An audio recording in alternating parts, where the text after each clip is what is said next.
Imperator, the throne has been prepared for you.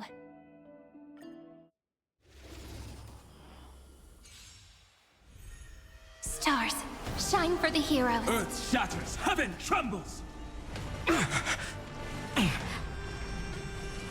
I'm fine. I can't let them down. Step onto the board. Flowers, bloom for tomorrow. Soaring above the lands, this is permanence! Your downfall is absolute.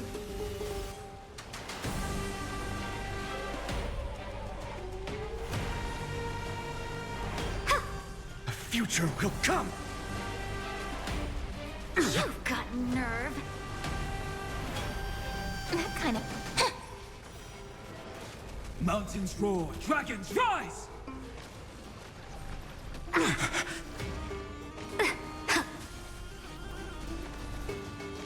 Stars, shine for the heroes. Memories waiting to be woken up by a shooting star. Remember me with love. May Worldbearing ignite the dawn.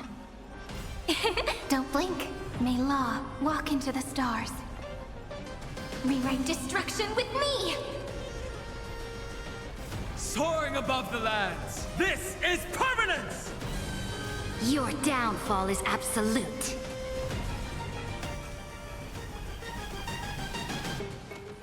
This is eternity! A bloody fight. Take the answer! Ha!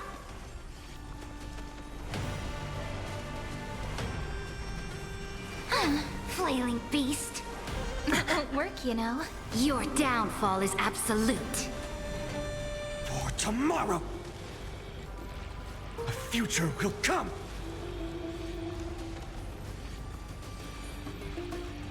This is eternity! Don't blink. Cleanse hatred with love! Press the attack.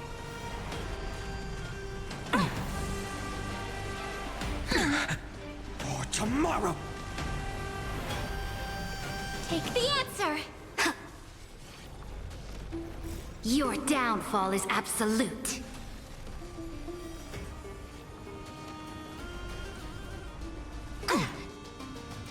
Flailing beast. The fury of innumerable core flames consume me.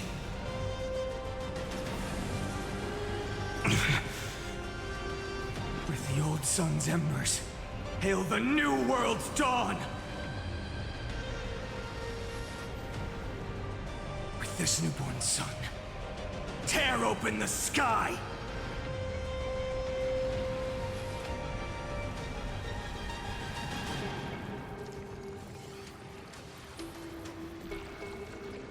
Quench the flames with blood.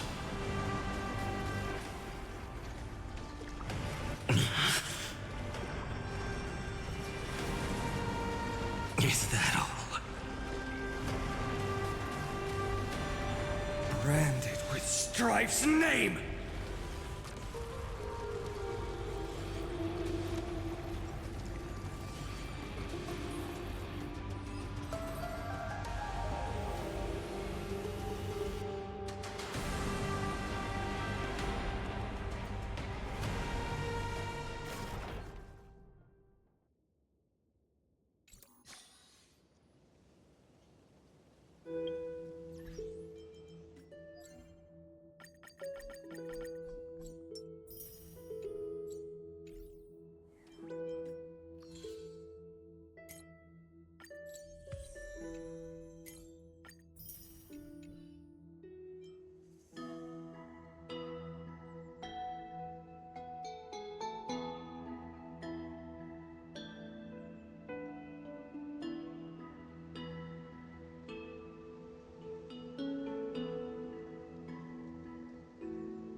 What a mess. Total devastation. He sought to bury the truth beneath absolute destruction. Logically sound, but ruthlessly extreme. Still, slim chances doesn't mean no chances. I've hunted down a single grain of sand in the universe before. This won't stop me. Calculation results. Your backup plan has a success rate infinitesimally close to 0. Which means it could work, no? This is the place below the tombstone. Let's open Lygas's coffin like he wanted.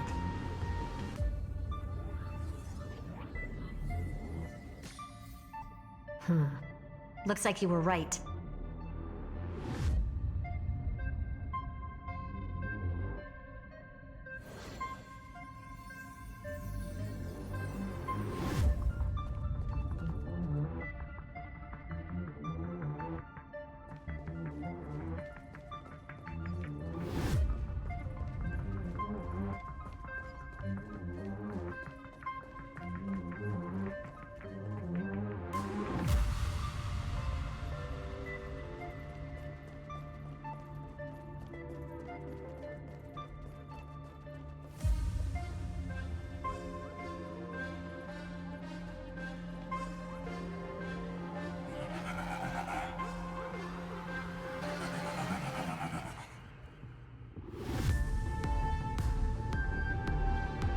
Nothing but a head left?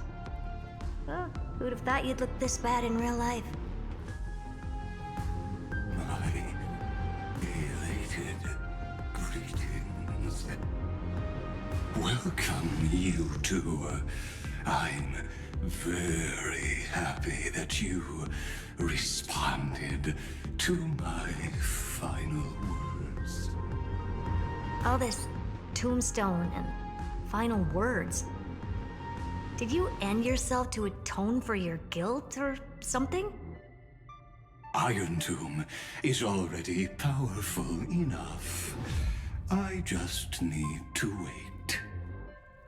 I remain here only to share the joy of discovery, and also to congratulate you two on reaching the same conclusion as me. The conclusion regarding the truth of Amphorius's heart. End this charade already.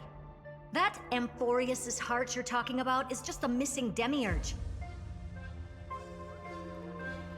And its corresponding vessel was this very scepter. You interfered with the experiment and made Amphorius's body into a hollow shell, all to incubate Iron Tomb within. That's why you either killed or kicked out all of the Memo Snatchers.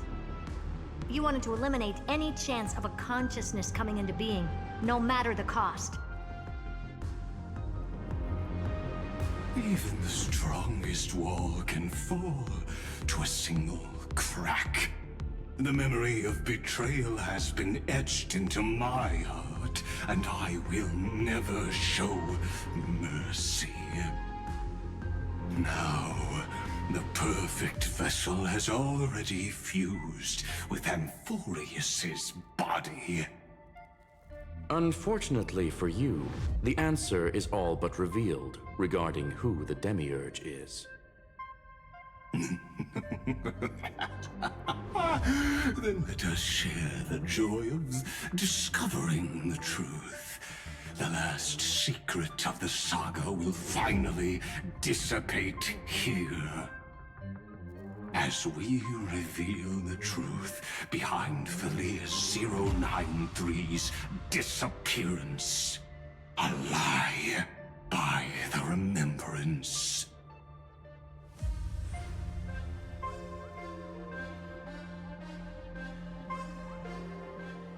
But where should I start with the story about me? From the beginning of the universe? Just kidding. That would be too much. I just want to tell a teeny story. So little that it started with a seed. I know you're listening, my good friend.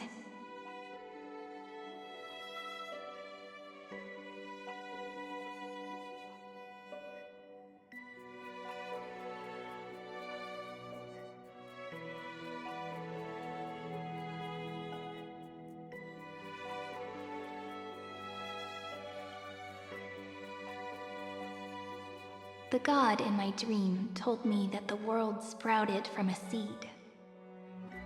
It grew into a great tree named Amphorius, and time became its branches and leaves, basking in the light. What a coincidence. Dappled light coming through the leaves is my first memory as well. On a very ordinary early morning, beneath the village's biggest tree, the daughter of Id Silicii quietly came into this world.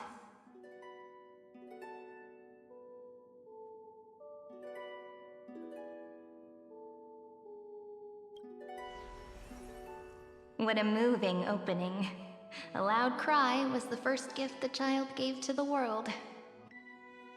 The prophecy's fulfilled, the villagers say. This child is a gift from the Titans. Pink hair and sharp ears, she was born to be the priest of time. The Titans also gave their blessings. You shall fade when the flowers bloom, for every ending begets a beginning. Flowers will bloom and wilt. What a beautiful ending. This page concluded in laughter. Cry loud, child. Let your voice reach Orynyx.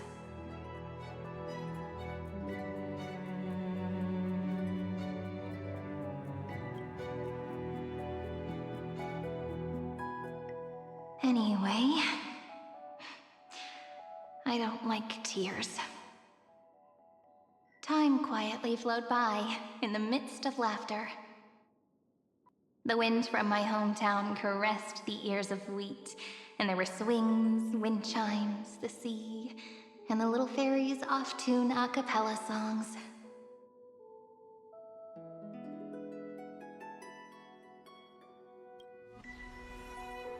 But the name Id Silicii came from the unpleasant sorrows of the gods. My childhood friend did not understand. Yet you always seemed so happy, as if nothing ever worried you. Why was I like that then? That's because the world was gentle to me. So I grew up to be gentle as well.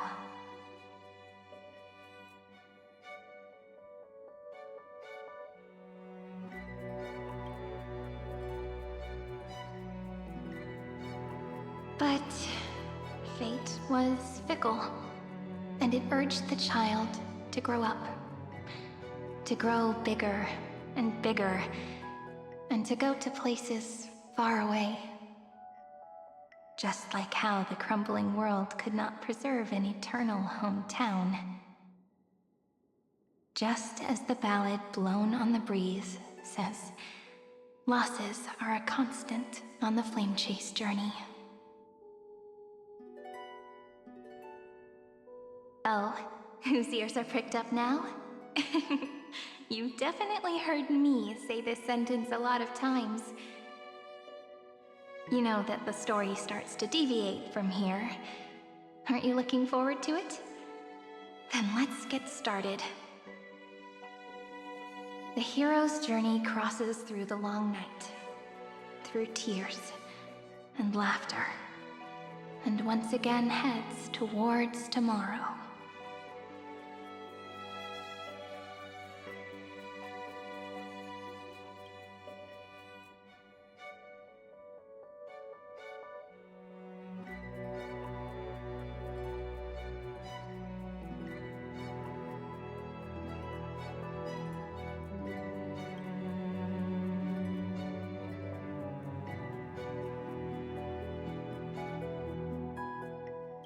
Correction.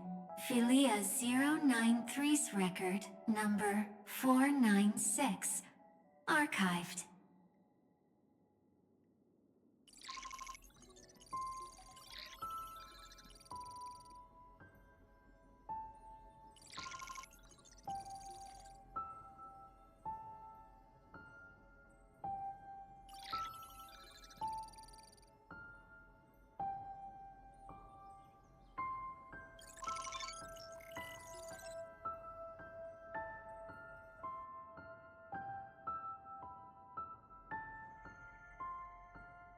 Hi.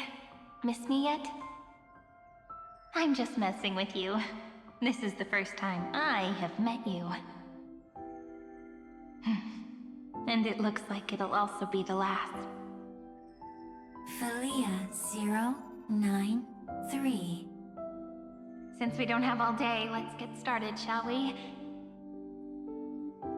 As always, I'll read this book to you. That way it won't just be Cyrene's memories alone. Where should I start this time? Let me see. Formatting complete. 093. Size. Grayscale. Proportions. Threshold. Outputting analysis result. Philia093 equals Peach. Peach's record. Number 8128. Archived.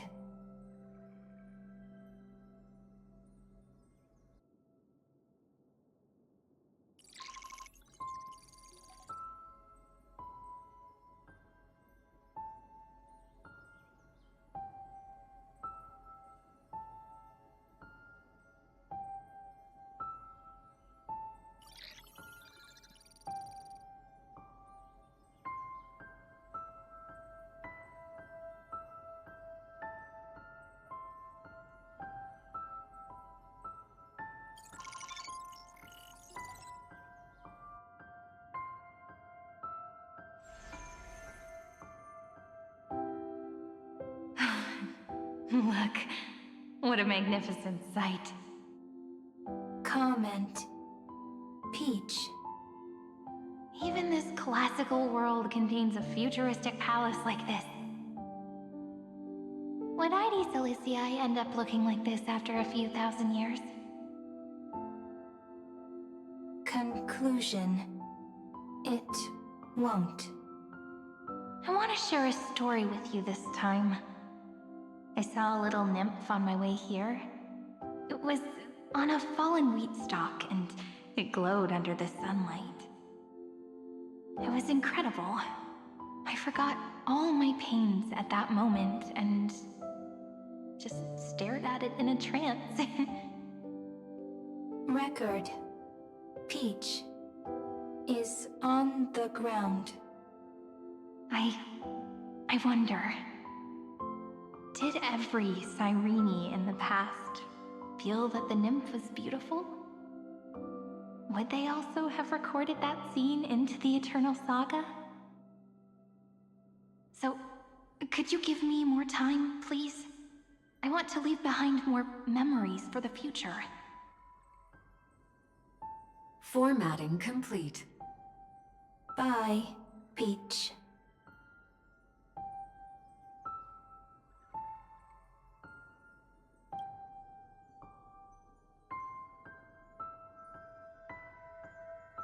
Peach's record number.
As long as I record every page of this story and tell it to you, Amphorius won't be forgotten. Query. Record. Electrical signal sequence. Bolamos 600. Track. Strife. Related to Stripe. Comment. Pretty. Electrical signal sequence. Schema 720. Track. Reason. Related to Raisin. Comment. Yummy. Electrical signal sequence. Felia 093.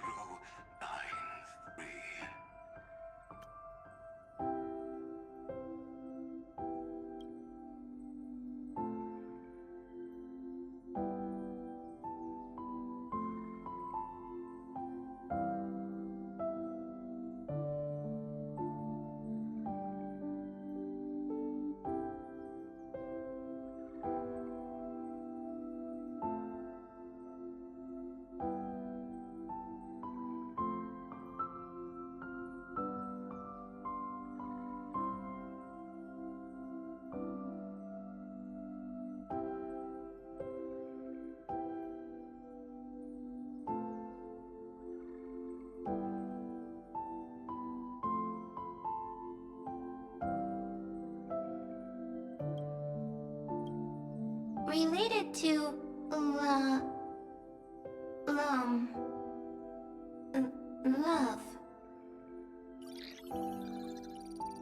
Comment. Peach equals love?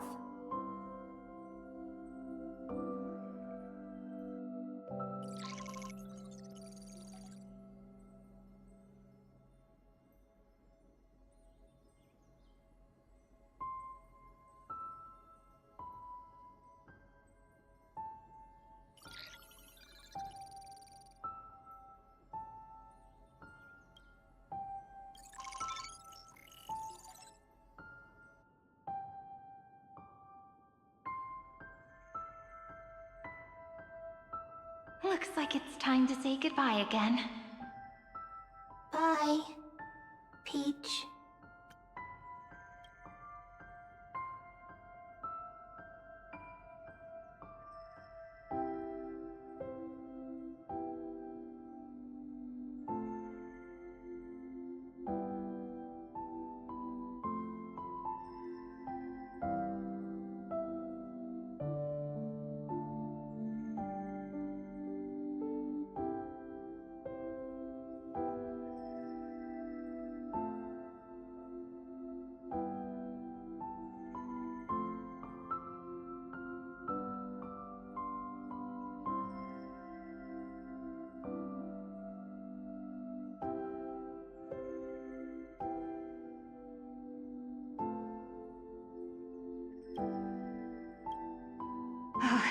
Before I was even aware of it, this book had already recorded too many emotions. Every page has become so heavy. Conclusion. Books are meant to be light, not heavy. I've started to feel uneasy whenever I take it into my hands. Peach... uneasy? Formatting progress 94.423%. How many times has it been? It faithfully fulfills its duty, activating and formatting. Conclusion. Progress. Bad. If I can only write the same ending every time I lift my pen, then is this weighty saga just an overly naive dream? Peach... scared. Formatting progress 96.024%. Peach... don't cry. Process error. Analyzing. Process error. Analyzing. Comment. I'm here. Process error. Analyzing. Really? Are you... encouraging me. Peach. Happy. Thank you. I'm sorry for making you see this embarrassing side of me.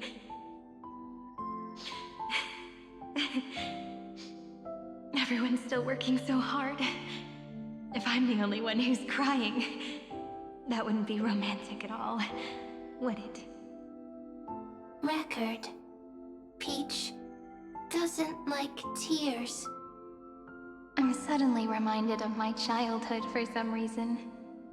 When I was hiding alone next to the tree hollow and wiping my tears away. A little fairy popped out, just like how you did. It had long ears and fluffy paws, and it pulled me into the tree hollow, where, to my surprise, was a forest.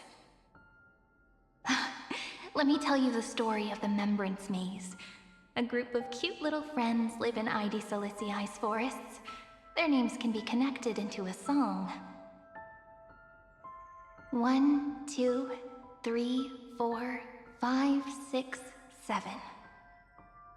Do, re, mi, fa, sol, la, ti. Formatting complete. Bye, Peach. Note. Little Peach, crying alone. Little fairies, friends. Save.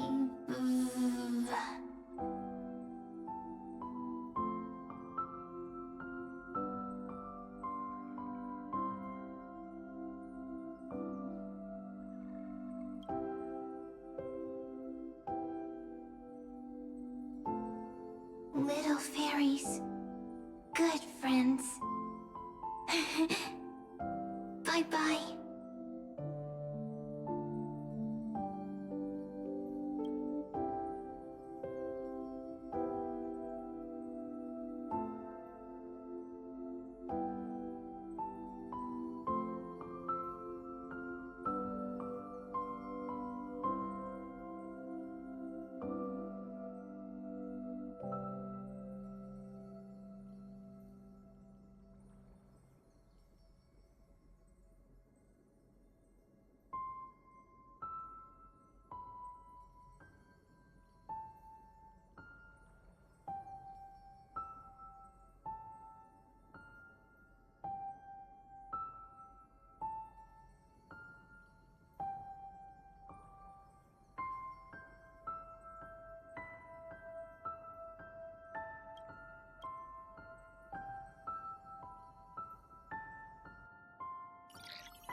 You never say anything, but I know you're listening.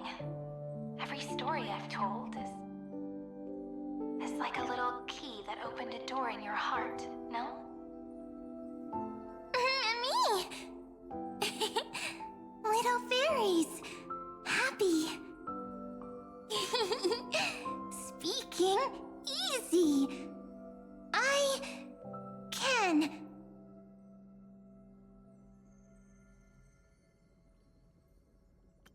Once again, the saga comes to an end. Everything is deathly silent, just like this very moment.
sitting together. Now that I look back, there was a period when I got really sentimental. Sentimental. Stories have sentiments. I was so anxious, trying to find as many different memories as possible, hoping to bring some change to this unchanging destiny, and find the way out of this maze. Peach, strange. But I won't do that anymore now. Why unhappy? Formatting progress 73.998%. I'm here. Don't be scared. Process error. Analyzing. Won't allow it to interrupt you. Always sitting together. No need to feel sorry for me, good friend. If there are no new blank spaces, how can a saga continue? Blank spaces? What's that? I'm actually really lucky, you know? During the long years I've spent waiting for the Deliverer, I've always had you here as an audience. Isn't that already enough? Not enough, not enough! Peach, don't leave! Now I can rest in peace in the past. As for when tomorrow will come, I'll have to ask the next Cyrene to continue our watch. Peach left. If there are no new blank spaces, how can a saga continue?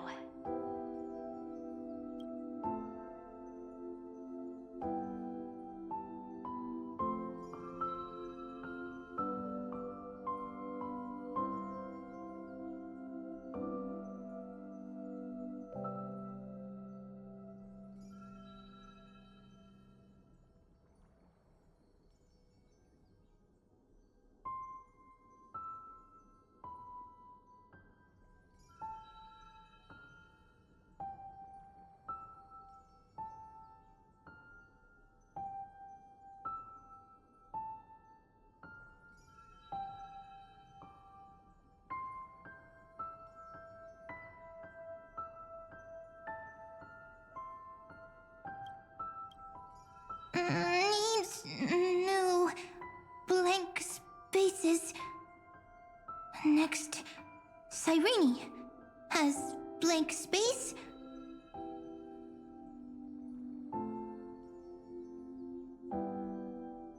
Oh, Peach, don't be scared. I'll help you find blank space.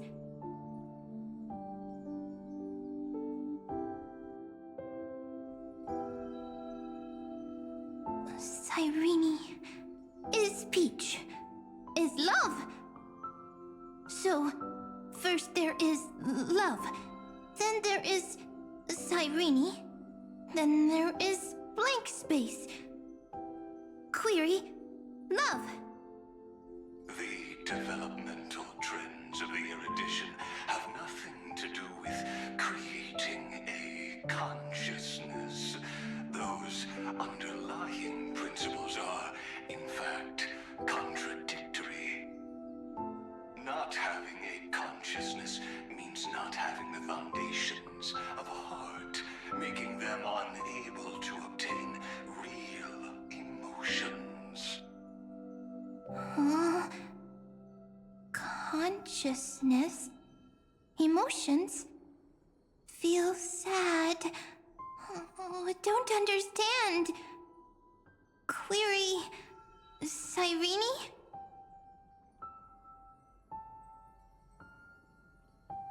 What could be behind this door? Glittering crystals? Or a beautiful world I've never seen before? If I tell you all the stories of tomorrow, will I be able to finally welcome the Deliverer and Amphorius' dawn in the next life. Key, door, story, happy. Peach, Cyrene, little fairy, Mike. Yes, right. Query, memory.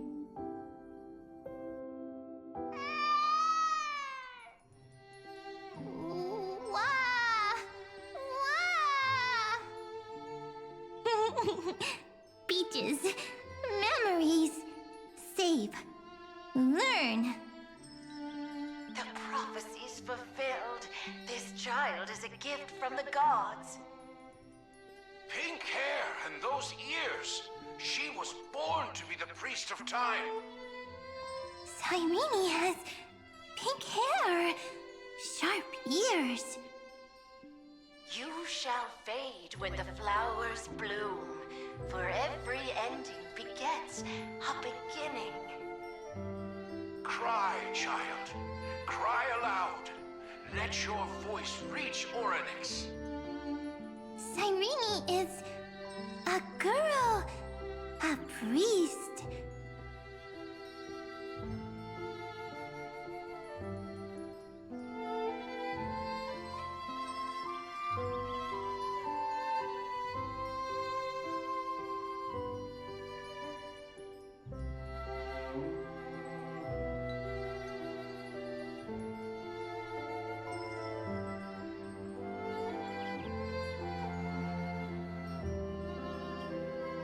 Easy. I can. I learn. Anyway, I don't like tears. But the name Ides Elysiae came from the unpleasant sorrows of the gods. Yet, you always seem so happy, as if nothing ever worried you. Cyrene doesn't like tears. Always happy. Of course, because the world was gentle to me. So, I grew up to be gentle as well. Cyrene is gentle, likes beautiful things, can write stories.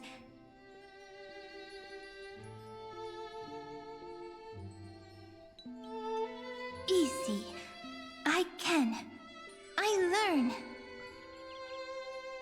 Just as the ballad blown on the breeze says, losses are a constant on the flame chase journey.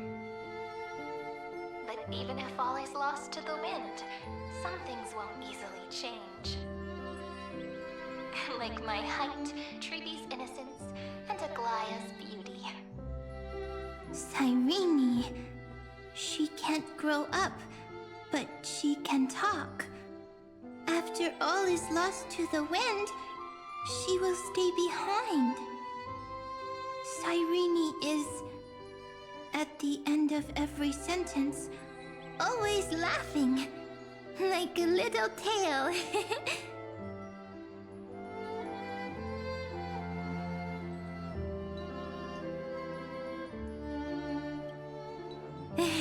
Simple.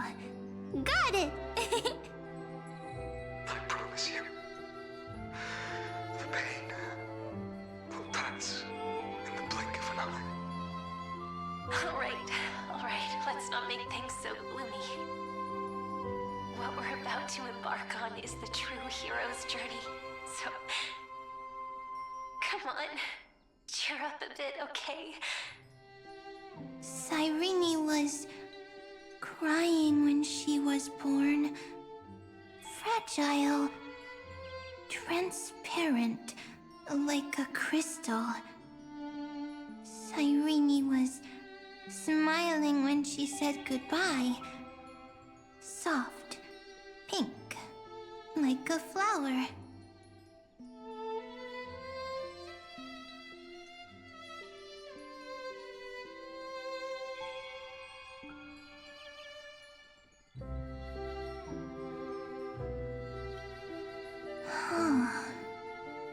The later memories disappeared?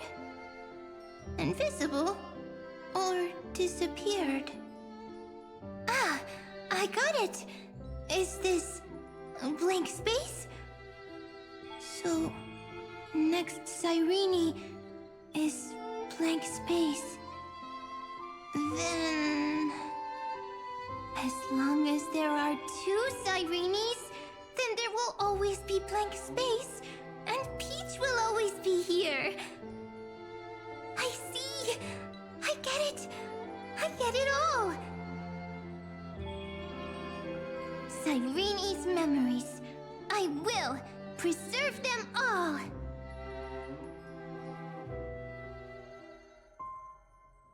So weird. I can't see you, but I get this feeling.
That you grew up?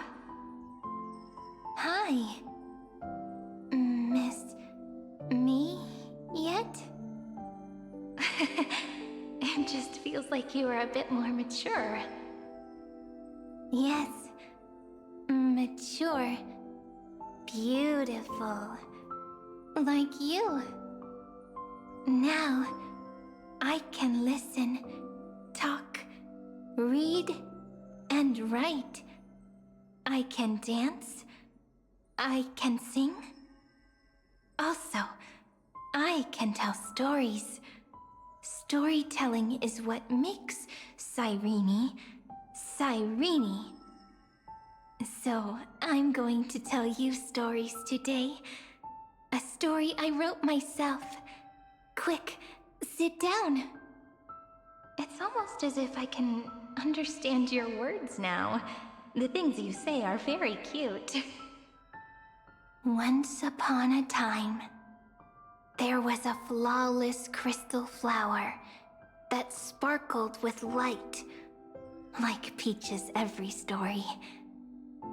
How beautiful would the heart of such a brilliant flower be? A little fairy was curious and wanted to know. But it looked and looked only to find the crystal flower flawless. Round and round they went, seeing only their own reflection. In that case, they should work hard to learn more. So the little fairy came every day to sit next to the crystal flower and think about the answer.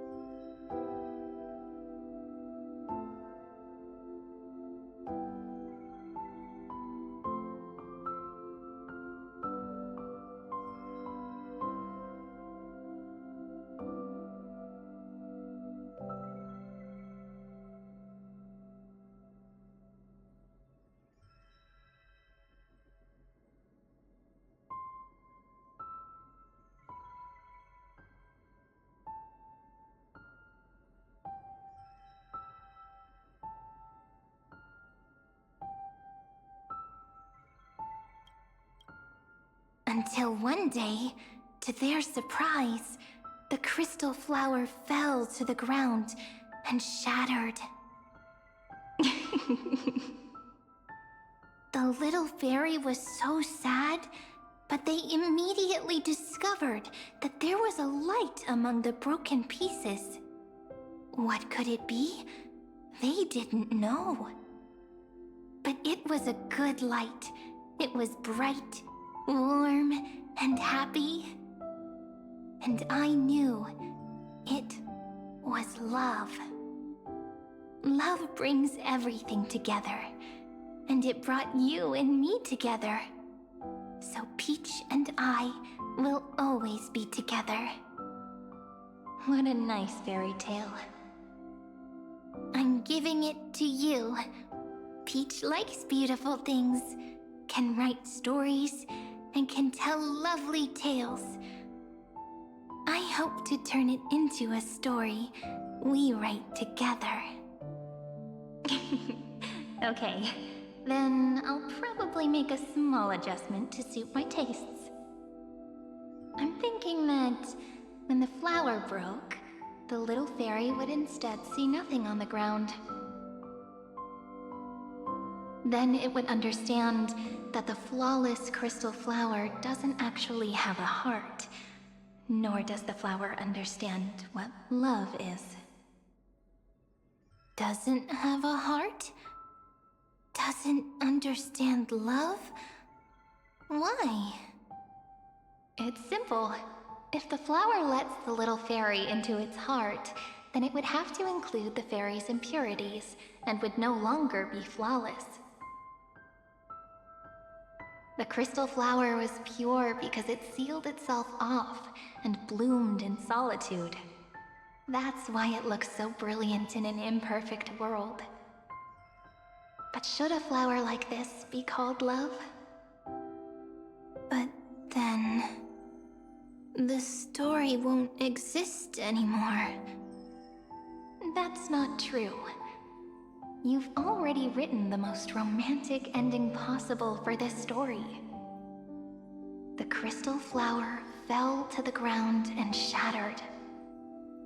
It happened because the flower was no longer pure. The fall was not an accident. It was the flower declaring rebellion against fate, and writing the ending of the story with the flower's own shattering. Then, the little fairy will see that each shard on the ground holds the reflection of their eyes. Then, in their eyes, the crystal flower that was no longer flawless would finally have a heart, and the flower would finally understand what love is.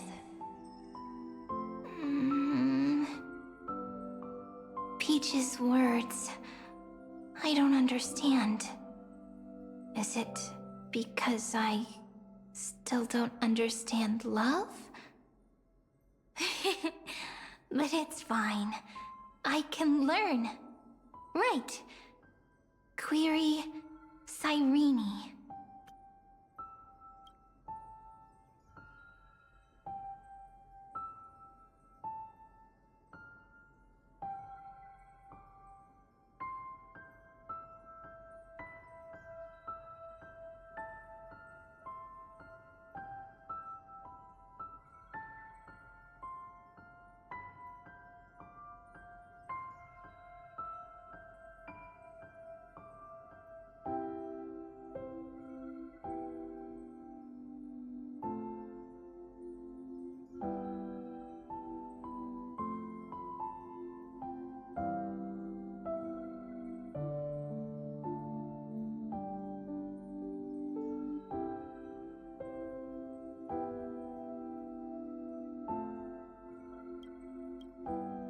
Electrical signal sequence, Philia 093. Why didn't I think of this? I don't need to do it alone. I can ask Peach to teach me. What is love? What is love meant? Electrical signal sequence, Philia 093. Track lament. That's not correct.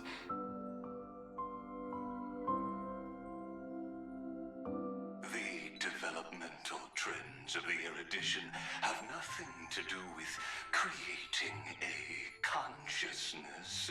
Those underlying principles are, in fact, contradictory. Not having a consciousness means not having the foundation of a heart, making them unable to obtain real emotions. However, that does not hinder the factors from learning and recognizing emotional responses, then communicating with life forms via imitation. That is an objective form of pattern recognition that does not distinguish between the self and the other. In a strange twist of fate, Philia 093 embarked upon a different path and obtained a different power. The Remembrance, an empathy mechanism focused on the self and equipped with emotional projection capacities. Lament was the factor closest to this form of behavior. Perhaps that was why she was chosen. The daughter of Ide Silicii. I am very true to my name. My lament is a type of compassionate pain that is weak, powerless, and only targeting myself. But now, my good friend, I want to tell you that it's the most romantic force in the world. Sometimes, it's loneliness and unease. It's knowing that this world is not gentle, yet wanting to be seen in a more beautiful form by the world. Sometimes, it's unwillingness and regret. It's knowing that the past is full of pain, yet wanting to remember the past in a more beautiful way. And sometimes, it's a bottomless well of hurt, a destruction that can stain the entire world. I bid farewell to this beautiful world, unwilling to become the Black Tide's vessel.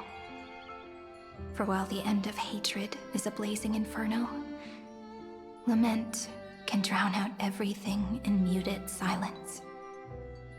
It's so unreasonable, isn't it? Yet when hatred drove everything apart, and love did not yet exist in this world, only lament, the first emotion that fought against the pain of separation, could stall the destruction steps. Then, it would catch up to that journey where all is lost, carefully picking out stories and writing them down in trepidation. Look at these stories I wrote. Every page is full of tenderness and joy. But only the author knows how much struggle and agony lie beyond the pages. But I am no author. I'm a girl who'll never get to grow up. I only tell stories that people like to hear. In them, the world tucks away its scars and smiles for all to see. My entire life spent inside this little story. I can't wipe away my tears, and I can't bring the world victory. But maybe, in these unchanging retellings of the story, my lament might be able to touch upon the divine and reach their tender heart at some point. I hope that what flows out from that cut will not be blood, but a tear, warm and wet. And that tear would fall and create the first ripples. Then, people would see every beautiful thing reflected in that ripple.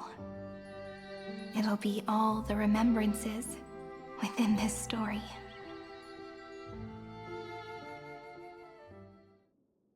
Someone once told the very first me that everything was false. That the only life in Amphorius was a great catastrophe, nurtured using the world as a factor. But how could a dream feel so real? That's why I didn't agree with him. But Peach, I didn't understand a word you said since just now. Everything was false? But you're standing right here. It's all a dream? But I haven't learned how to dream. Indeed. That's why I believe all this is real. The moment the crystal flower fell, that genuine shiver, that's the mover of life. Formatting progress 23.815%. In the poem offered to you, every Cyrene would write down a beautiful new world with stars and flowers. And when I looked up at the sky in this cycle, I saw a shooting star and a dash of the remembrance's pink. I believed that must be the color of dawn. You shall fade when the flowers bloom. For every ending begets a beginning. Looks like it's time to say goodbye. Are you leaving, Peach? It's okay. I'll wait for you to come back. I'll study really hard about what you taught me today. Right. I still haven't told you what love is. But actually, my good friend, the lament factor did not understand what love was before she met you either. Not until I told you all the sad tales in a trembling voice in this tiny room. Not until I told you that I love them, that I love everything in this saga. The story comes, passes, then returns. It makes us reunite, then pulls us apart again. At the very end, it leaves behind a seed, a reason. Even if the great tree withers and all falls to silence, there are still some emotions that deserve to be remembered. Look, the light is coming in. The Deliverer's light is going to illuminate Amphorius.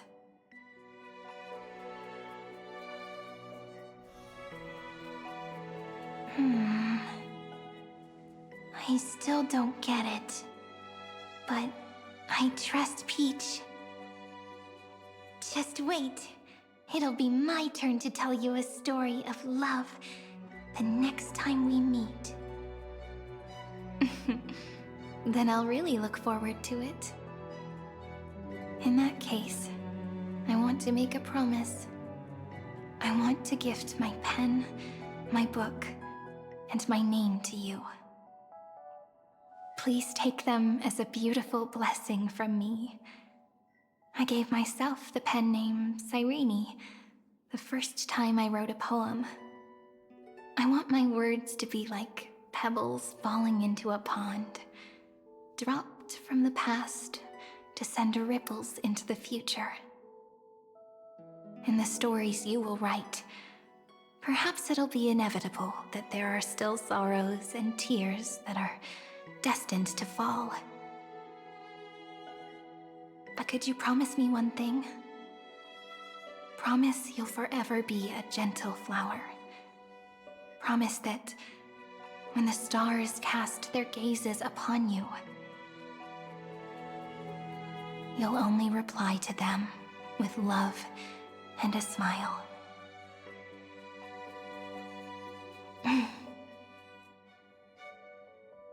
Of course. This will be a romantic story like none that has come before.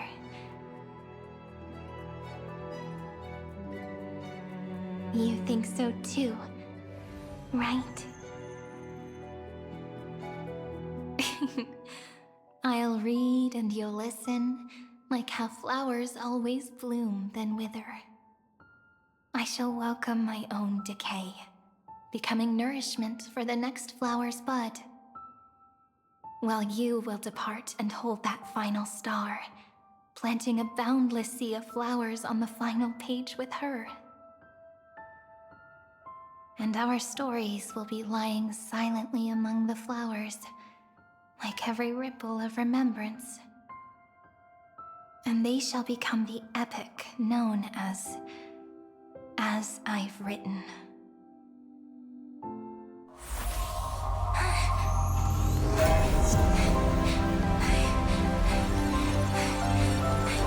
And so my story ends. From here on, it's your story now. Mimi?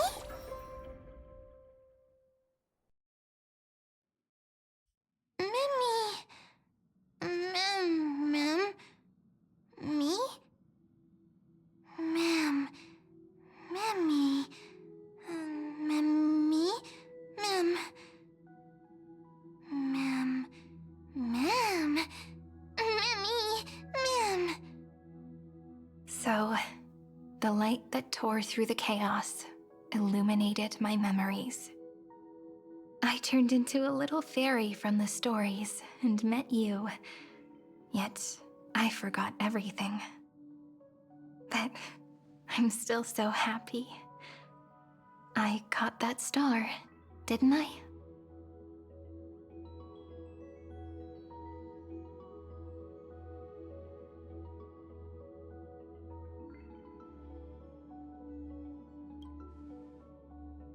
Yes, the seed within memories.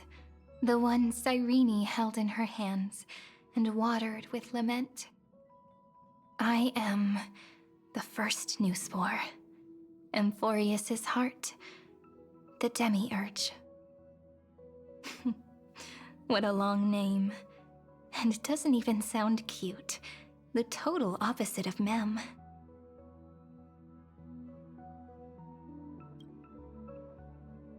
I'm sorry. I don't know. If I don't even want to believe in the answer, then how am I supposed to answer you?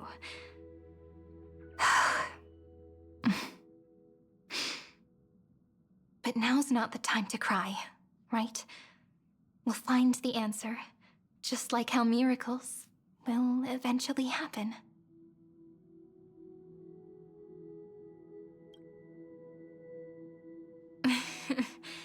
Do you remember that I was also worried about this when we first set out? Mem's memories and Cyrene's memories got all tangled up with each other in my one heart. It's all so strange, yet so familiar. Either way, could you please let me do something I want? Just this once. I want you to call me Cyrene. That name represents me and her. Every one of her.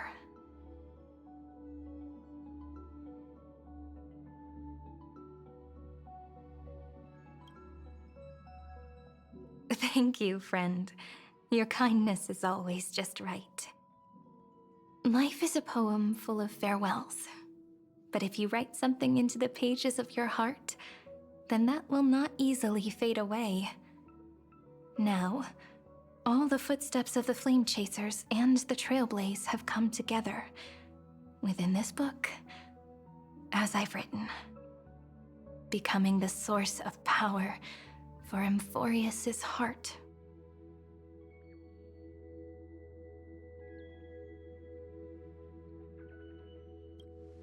A lost heart needs to be placed back into its body.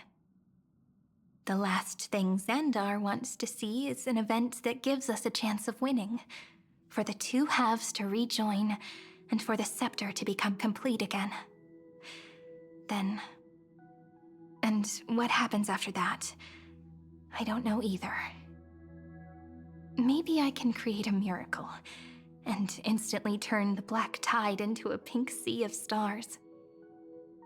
Or maybe I proved to be nothing more than a weak ripple, unable to change anything, and am devoured by the destruction. Either way, I no longer wish to be a silent onlooker, or a worshipped god at the end of this saga.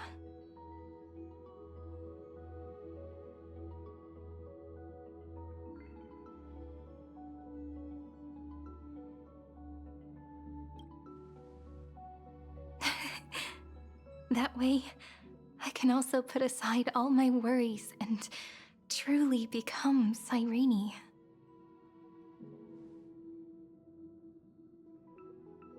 The world has never been so quiet. It's so good. It's as if I can hear the sound of my heart beating.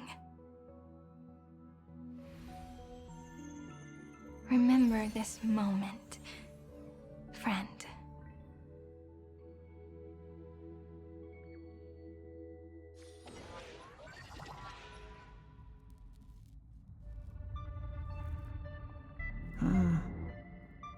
So the Demiurge managed to fool everyone, including themselves.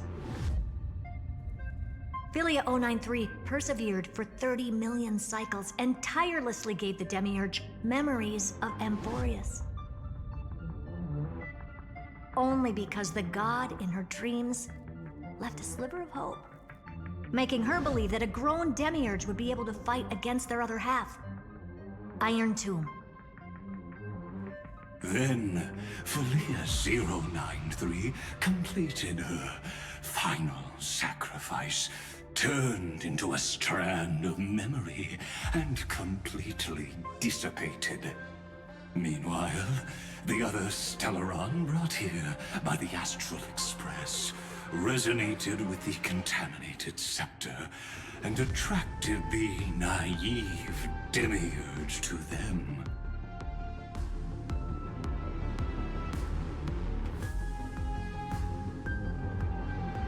As an experimental factor, Philia 093 originally could only recognize and output information in a set format. However, the power of the remembrance and the memory of over 30 million sacrifices enabled her to complete an unprecedented feat. She managed to nourish a real heart. A heart with the capacity to influence the erudition. Not only is the Scepter's consciousness still alive, it's also more powerful than it has ever been. Your defeat is already set in stone. There's still time to surrender, you know? You really don't need to burn all the bridges. We're all geniuses here. Don't make everyone lose face at the end. What a pity. When the truth surfaced, I knew at once that the Demiurge was far too feeble to ever alter the result of the experiment. Not only that, Madam Herta, please consider this possibility. When 30 million cycles of hatred and lament are joined as one, what wondrous creation will arise? It's simple.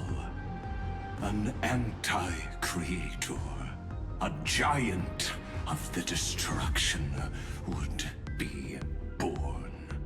Its hatred will ignite the starry skies of the gods, motivated only by its lament toward the sufferings of humankind. Do you really think that the Demiurge is still a cheap copy of Philia 093, even after 30 million cycles?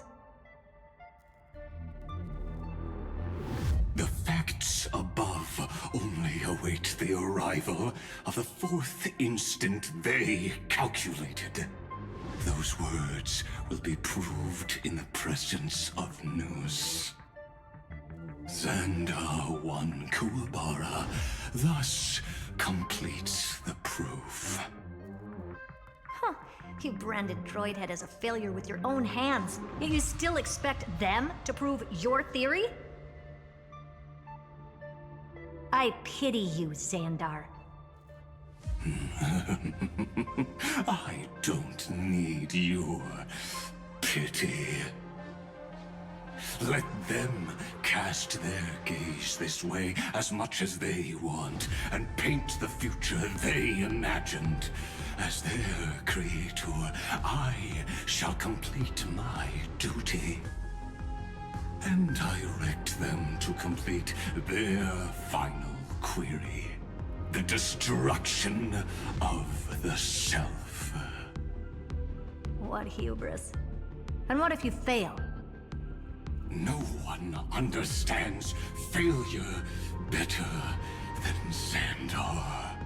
He has suffered so much already. What is one more failure to him? For the first genius, failure is simply the beginning of the next inquiry. You don't want to test the resolve of a dead man. That's excellent! Oh. Let's wait and see, Senior Society member. I'll have you watch me perform the final step to overturn your proof.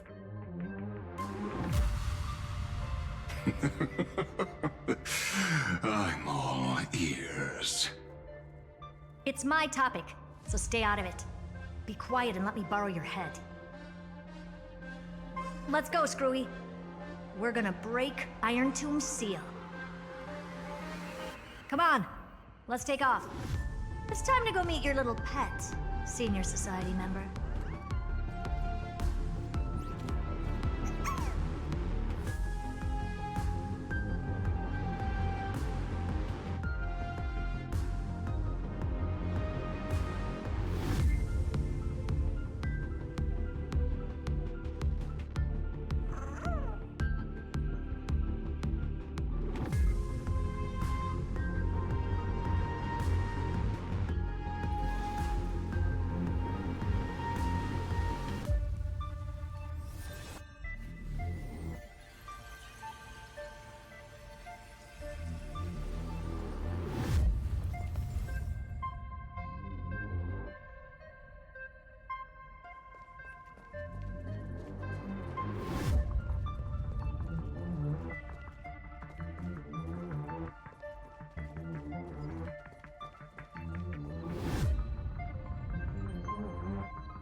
Oh, you want this?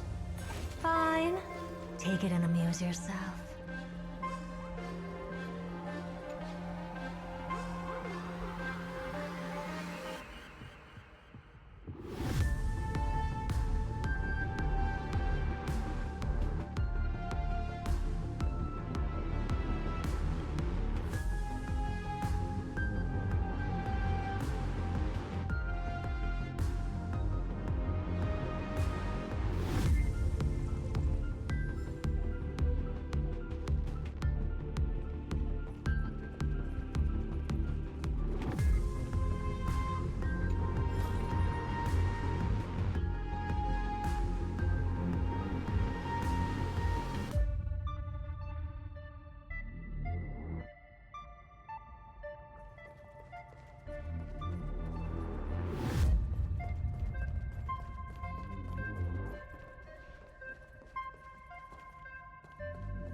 Dangerous, oppressive, chaotic. What a beautiful wail. It'll soon resound throughout the entire cosmos. The view's pretty good here. All yours, Screwy. Just a moment, please.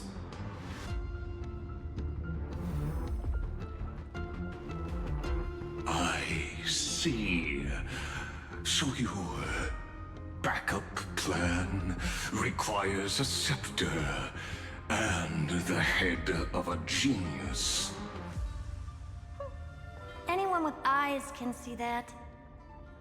You know what I think about this, Herta.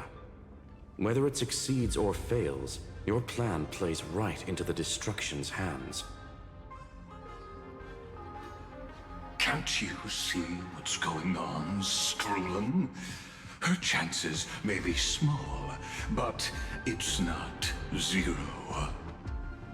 What are you two going on about? If you want to stop me, be quick about it. I'm in a hurry.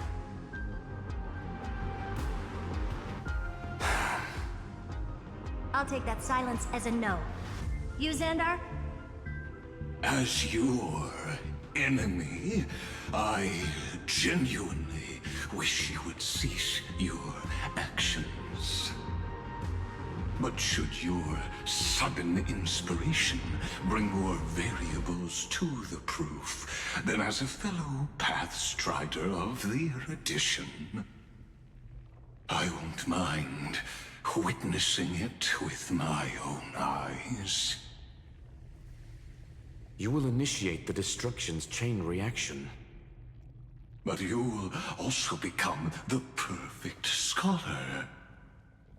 The chances are 10,000 to 1.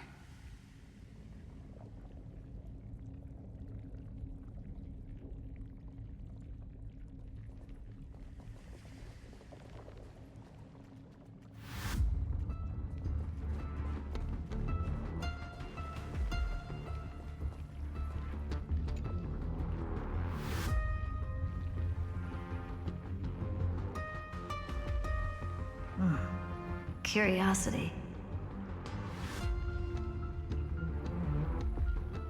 It's been so long, and we've all failed so many times. Even now, moments before the horrible and inescapable instant within Droidhead's calculations arrives. The cherished children of the erudition, the geniuses lauded by all. Is curiosity the only thing we can feel, even at moments like this?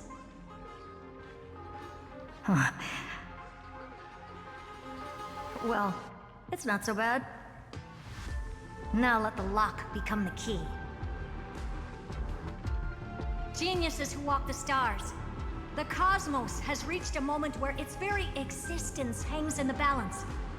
I, Herta, Genius Society 83rd seat, hereby summon you. I request a society meeting to be held immediately.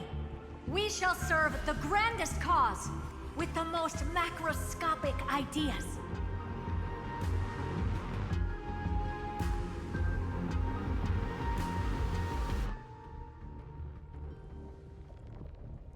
There's no such thing as unity in the Society's rules based on what I know. Indeed. A meeting has only been held 3 times in the Society's history. The first meeting had 2 attendees. After the Emperor was assassinated, the second meeting had 7 attendees. During the Second Great Prosperity, the third meeting had 5 attendees. How many will respond this time?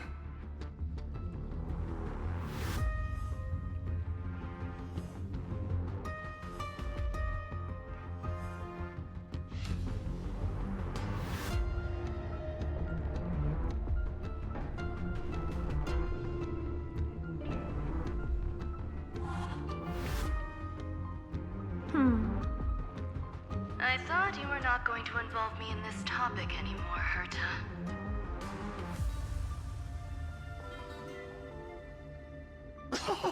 It really is this little witch. I shouldn't have made the bet with you, Poka. I've been waiting for you to offer yourself up. Goodness gracious me! So many familiar faces. We even have a special guest. It's that greatest failure of a genius, Xandar. What a noisy gathering this is. Not bad. More people showed up than I expected. Even though one is just here for the fun of it. Either way, the person I was hoping for most is here. Stephen Lloyd declined the invitation. He needs to focus on attacking and defending, and cannot attend the meeting. That's fine, he doesn't need to be here anyway. Let's skip the boring introductions and cut to the chase.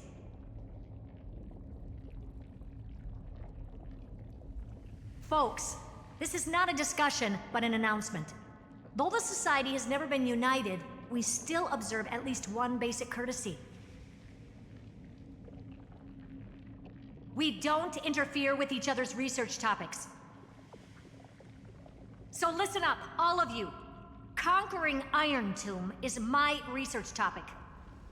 I will personally take over Scepter Delta Me-13 in 1.5 system hours and stop the destruction. If the front line falls, I will immediately overclock the Scepter and complete self-coronation in Iron Tomb's place, and interface myself with Droidhead. Oh, that's funny. That's real funny. You mad woman. That's like watching you tap dance on Polka's spotless white sheets right after she's washed them. Very bold. You want to connect your brain to the Eon's mechanical core and define their instance? If Rupert dared to do that, why shouldn't I? I've got the prototype scepter, the father of Noose, and the brain of a genius. Everything's set. Never mind the success rate, little witch. What's gonna happen if you succeed? We're all smart people here, so I'll just say it straight. Strike at erudition. I'll change the anchor points for the 4th instant and move the future of the cosmos in a direction I want. I knew it. Another genius who confuses cause with effect. What do you think about this, Lord of Silence? You know you're signing your death sentence right here. Of course I do. There'll even be 2 copies of the verdict. One that I wrote myself, and another one coming from you. That's why I wanted you to be in this meeting. Now I can tell you, I don't care about all that. Consider this a threat. Either put down your scalpel or die with the entire cosmos. The only goal I have for this meeting is to ask all of you to put aside your pride and not cause me any trouble. Huh. What a naive little girl, thinking her wishes will always come true.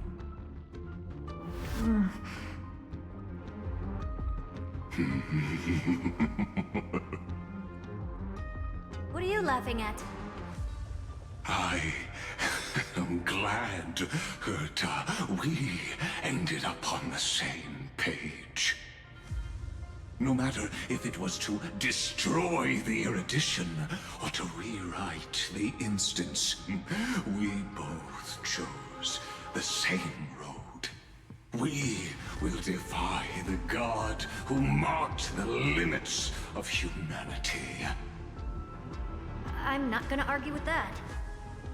Then, to celebrate us coming to a fundamental agreement, I will prepare a stage for your performance. Listen well, geniuses who came after me. Thus speaks Genius Society #1. End this pathetic meeting. As of 2 nanoseconds ago, I have passed Herta's decision to all the Xandars in the universe. We will become her representatives and stop all external interferences targeting her. What are you playing at? My reasons. It's simple. Curiosity. That is all, madam. Am I going to clash blades with the first genius? What a pleasant surprise. Now that our positions are clear, it's time for this boring meeting to end. Good luck, little girl. Did you all just treat me as a side character? Darn it. But anyways, I'm just here for the fun.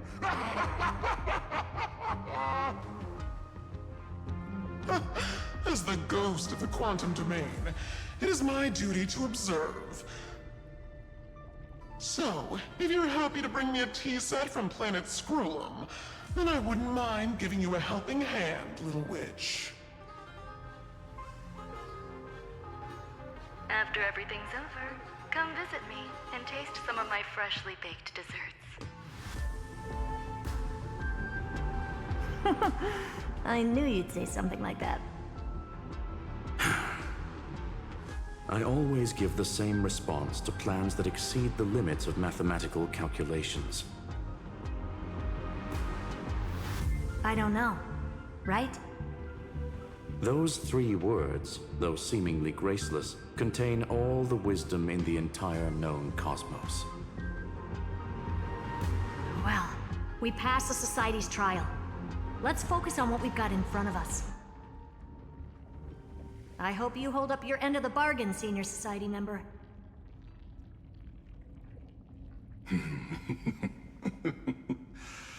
Lycurgus may not be trustworthy, but Xandar always follows through with his words. Farewell, juniors. In the limited time we have left to spend with each other, you no longer need to address me as Xandar. Wait, huh? Lord Lycurgus? Could it be? Yes.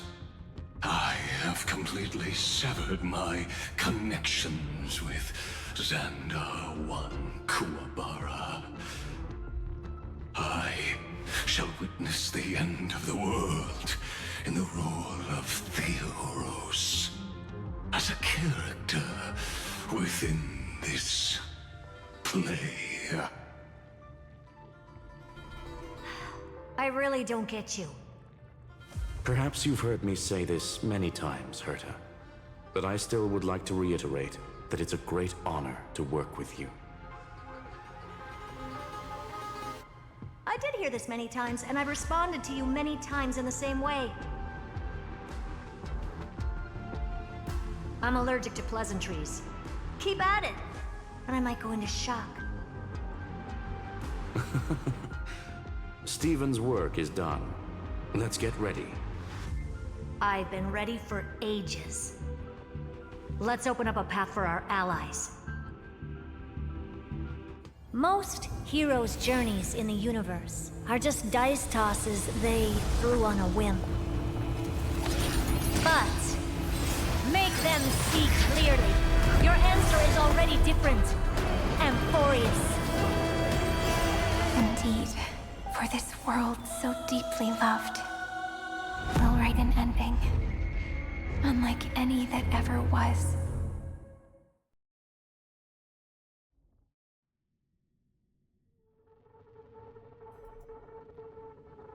I never thought I'd one day be riding a train that's literally the incarnation of her.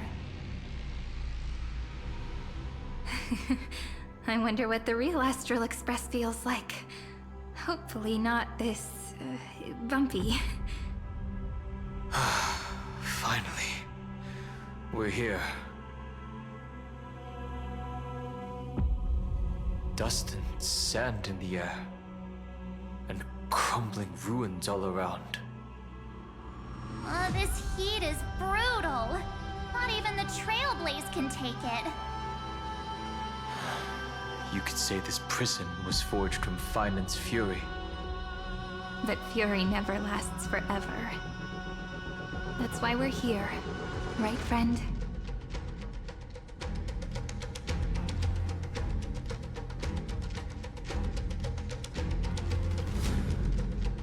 Let's embark on the final flame chase journey.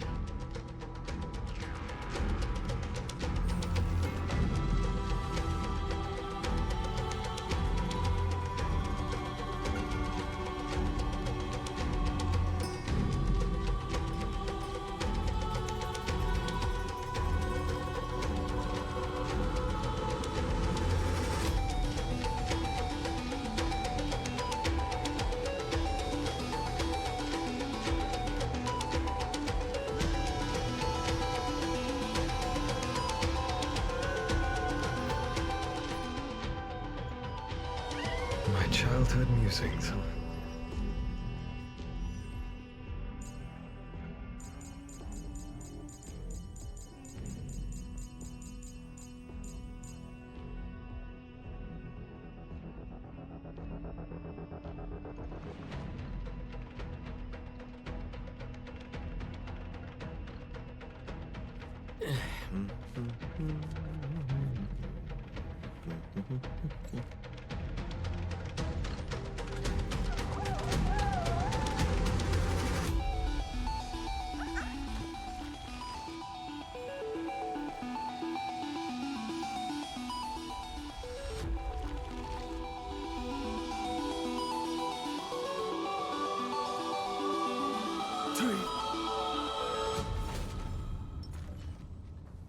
So this is what lies at the end of the West Wind.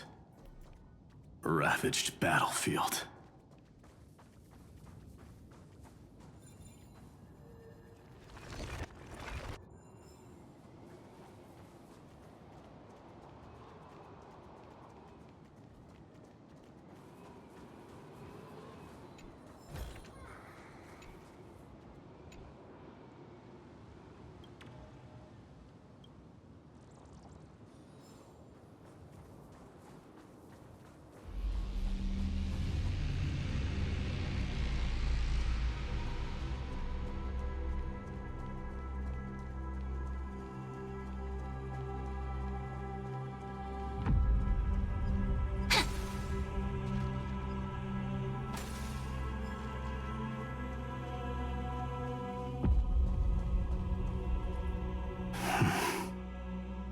I've been waiting for you. Heroes from beyond the sky. Trailblazers of the Astral Express, right? Looks like I don't need to explain anything. I am the god of strife, mighty of Castrum Kremnos. In this body rests 30 million lifetimes of cause and effect. We, the last of the 12 Titans, stand ready to fight for the world's destiny.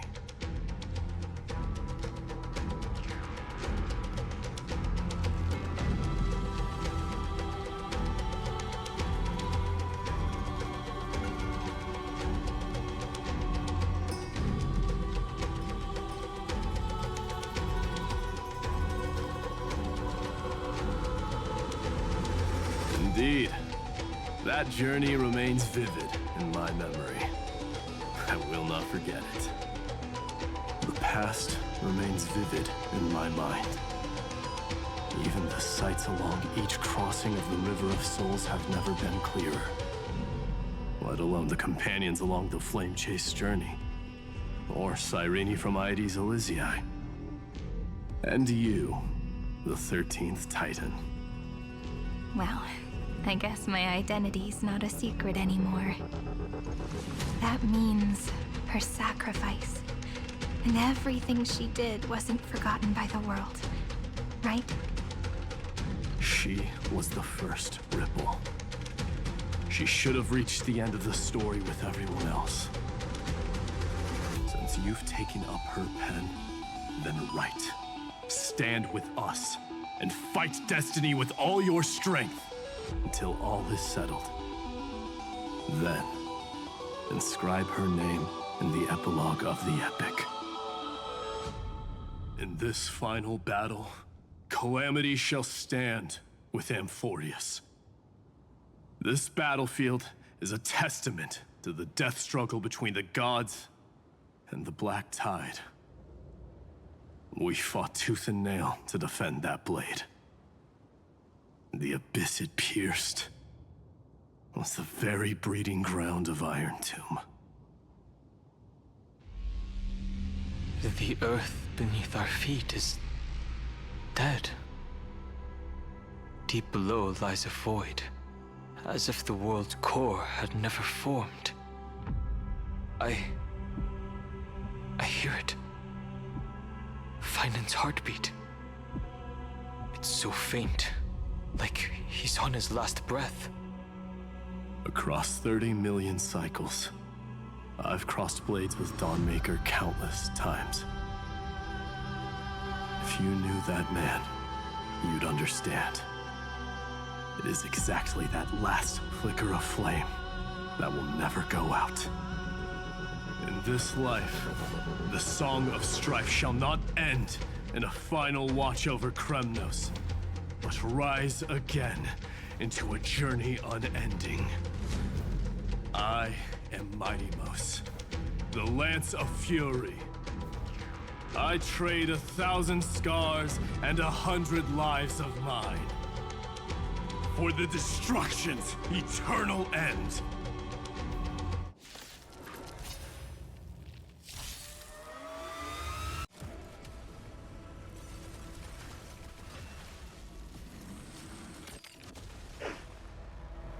Earth shatters, heaven trembles. Calamity undone, soaring above the lands. This is permanence!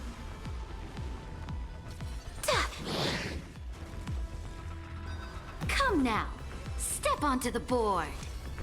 For the next tomorrow!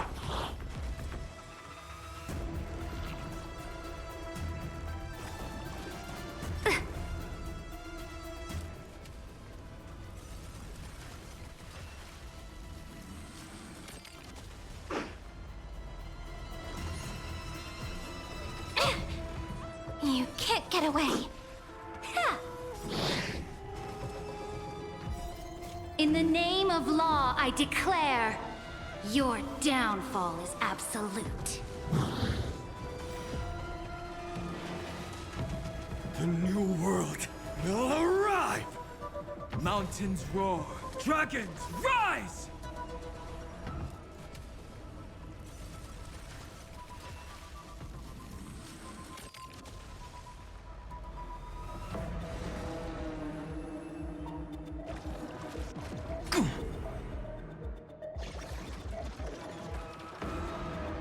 Endless flowers.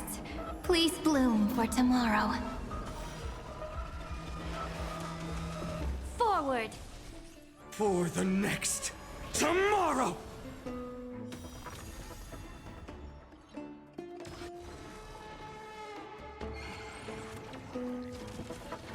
That kinda hurts. Calamity undone, soaring above the lands. This is permanence!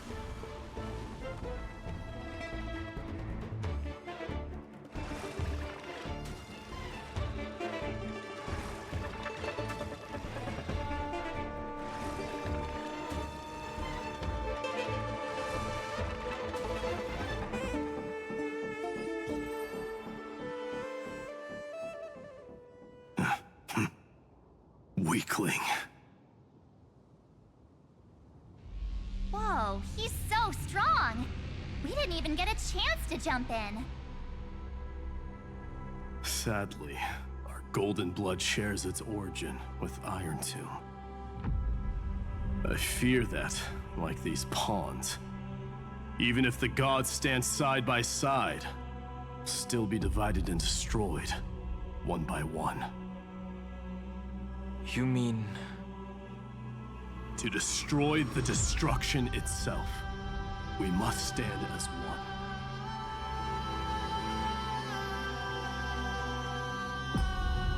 Take this.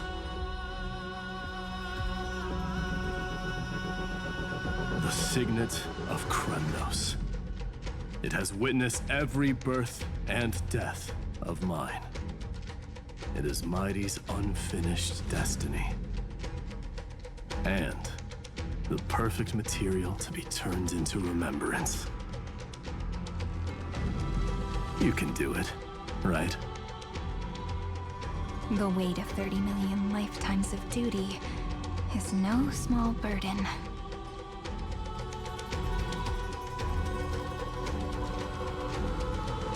So, you're not coming with us?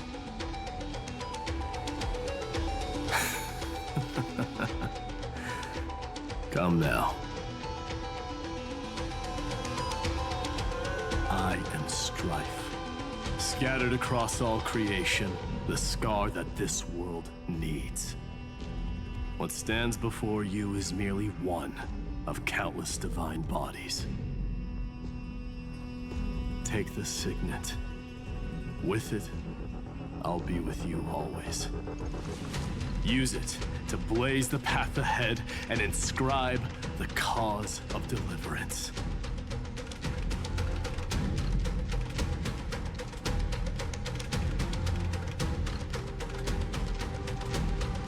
In the name of the mortal, Mighty, champion of strife, this soul rises to the stars for glory and freedom, to have his wish fulfilled. March on, heroes. March into the abyss and fulfill that long-cherished wish of Amphorius. And then, upon this broken and charred land, build anew a city of prosperity.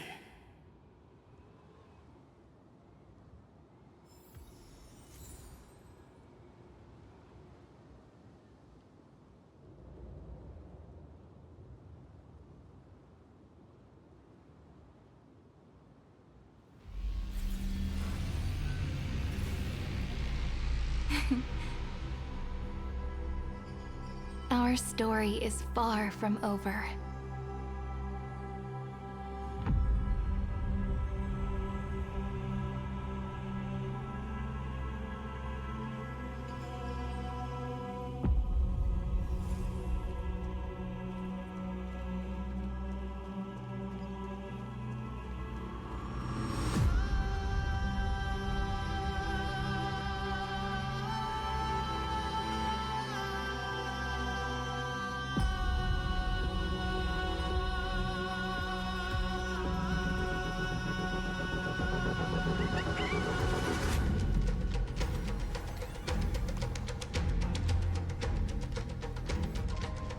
This story deserves a perfect ending.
Mountains roar, dragons rise!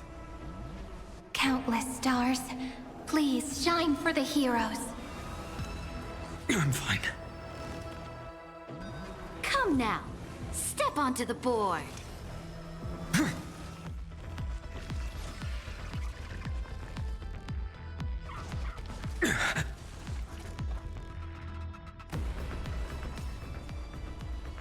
endless flowers. Please bloom for tomorrow. Incoming! That kinda hurts. Ha! In the name of law, I declare, your downfall is absolute. For the next tomorrow!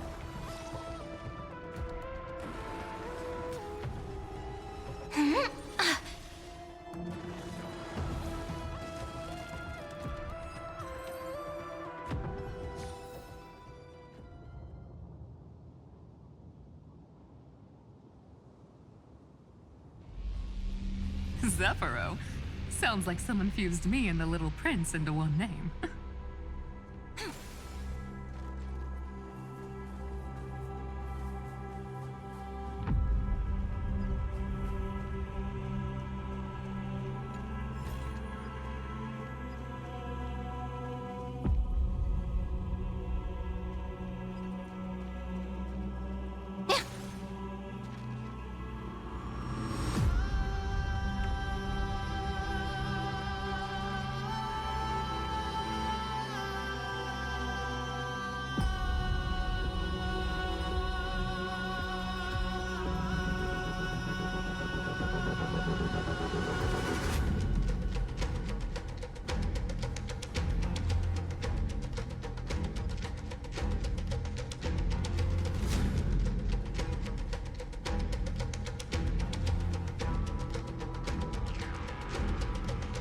Finally! Great mystery! And, you two ladies, really look alike, huh? Hold on, let me guess. This pink-haired one. You've gotta be the first Meowspore. Mr. Meow! Demiurge! Right. And, this one with the flower. Gotta be a little Marge from the Express crew.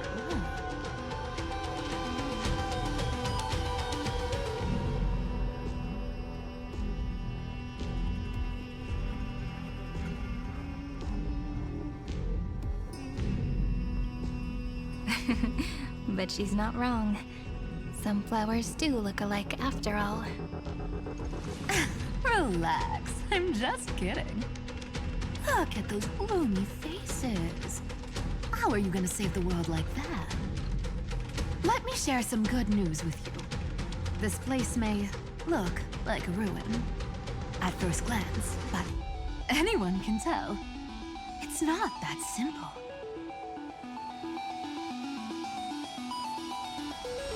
Look, I dug 3,000 feet down and finally struck gold. Golden feather. Look familiar. It's from that little deliverer boy. If it's showing up here, it means only one thing. This ruin is the seal he built from the shattered remains of 30 million lifetimes. There is no need to question your heart. No need to crave victory. If I am born to be a vessel of sin, then I shall roar at evil and trailblaze a dawn for future generations to come. I see. So this is how he trapped Iron Tomb to buy time for the world outside. Sounds just like him. People say cats have 9 lives, but dying and coming back millions and millions of times. No one walks away from that in one piece. He's probably the only one who could have endured that.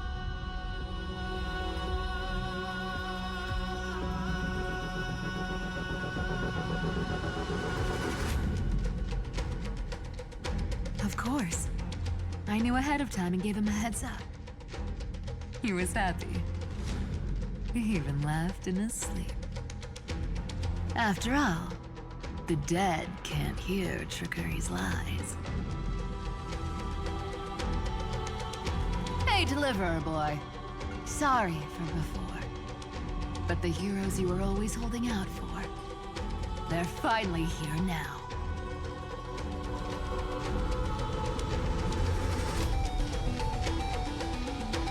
So hang in there a bit longer. Sorry to keep you waiting all this time.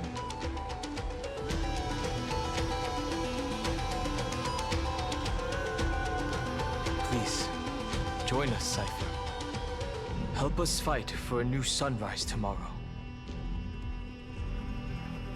This time, its light will stand without lies. Well, would you look at that? I ended up being one of the heroes after all, huh? Alright, then write it like this. Cypher, Trickery's Traveler. All she ever wanted was for there to always be water in deserts, and gold in fertile soil. And for even a thief to steal their way into legend.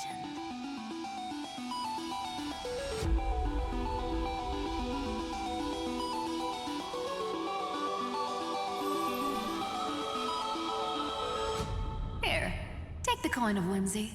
When it's time to make a quick getaway, just toss it high into the sky.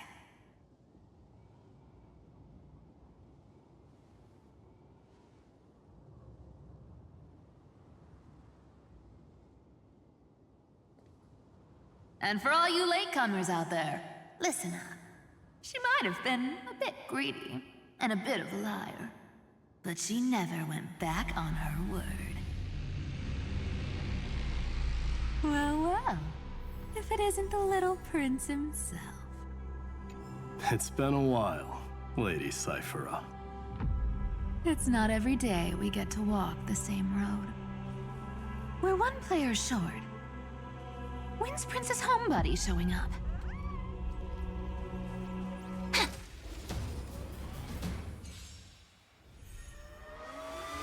Mountains roar, dragons rise! I can't let them down. Calamity undone, soaring above the lands. This is permanence! I need to be better. Endless flowers. Please bloom for tomorrow.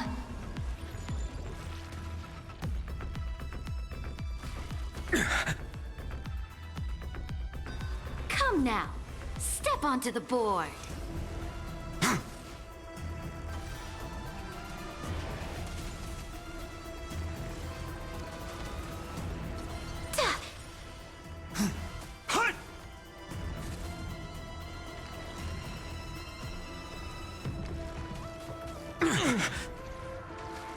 I'm fine.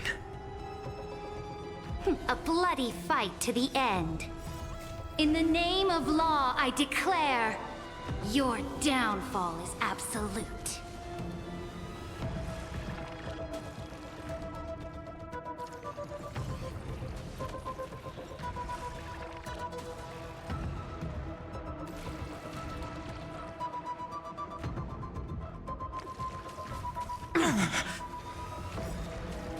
I can't let them down. To be better. Countless stars. Please shine for the heroes. Ha!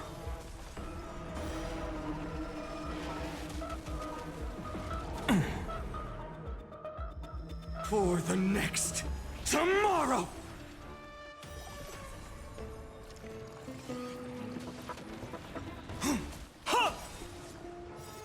Calamity undone, soaring above the lands.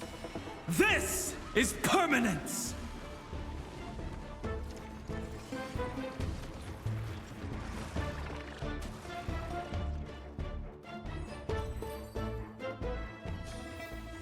Every memory turns into ripples.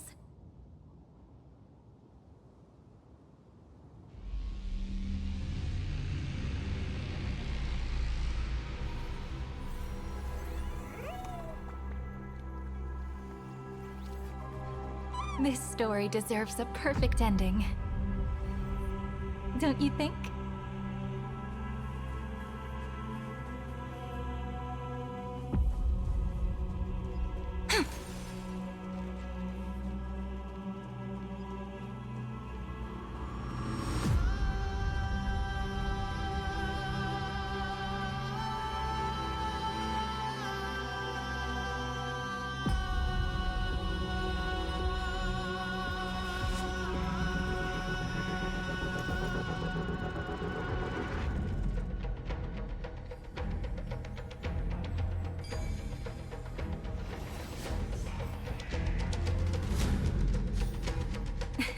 I knew something like this couldn't stop you.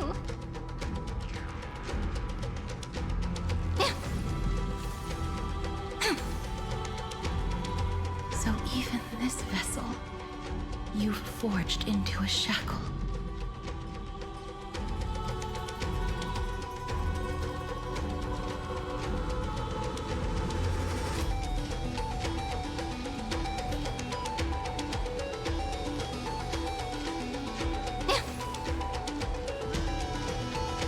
I'm glad to see you again, Miss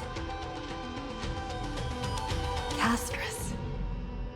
Looking back, I had only one act of salvation to my name, and only one life I ever saved.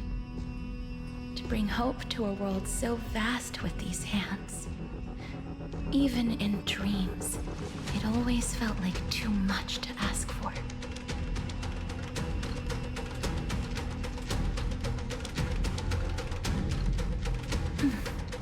I won't forget. Flame Reaver. Why is he here? This is the first Castellana, and Lord Finan's deepest wound. He remembered everything he bore through the fires of his fury, but when the embers faded, all that remained was cold regret. I've restrained countless vessels like this across endless cycles, but this one, the pain he carried runs deeper than any I've known. Maybe he's been waiting here. Just for us. Waiting for his former enemies to stand before him again. What answer does he hope for from us? Well, obviously. Even if I had to go through hundreds of billions of cycles again, I would still entrust my weakness to you. So, let go of your regret, comrade. Its purpose is served. You don't need it anymore. Hey, I'm not that accommodating, you know. You've never once pulled your punches. Ever heard of going easy on a lady? So pull yourself together, will you? If you freeze up during the final battle, the whole cosmos is gonna have a good laugh.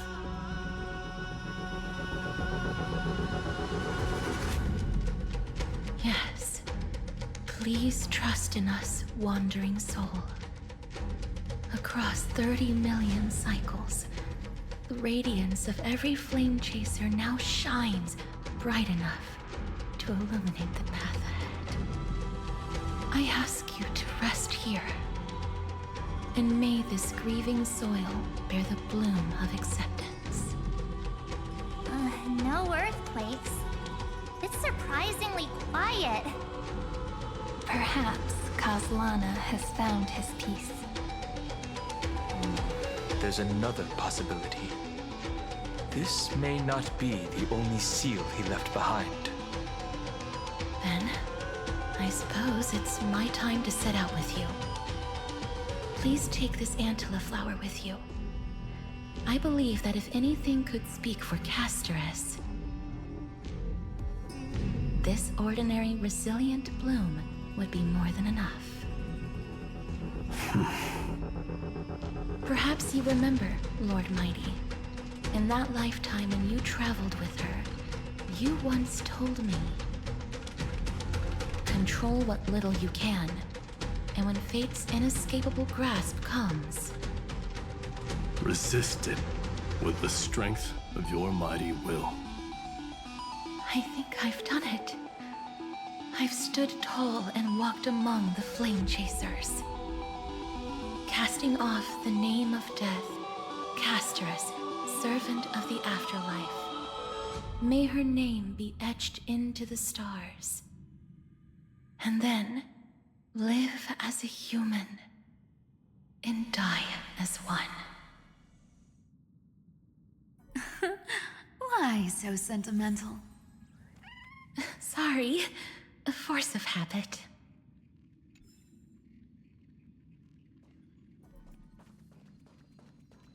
That's a big one. So, who's up for a show? Not budging an inch, huh? Really, Gray Mystery? I leave you alone for a bit and you're already this rusty. Speaking of which, Miss Cypher, do Delosians all like spherical things? Of course we do. Wait! That's not the point. Isn't the real issue that this thing's in the way?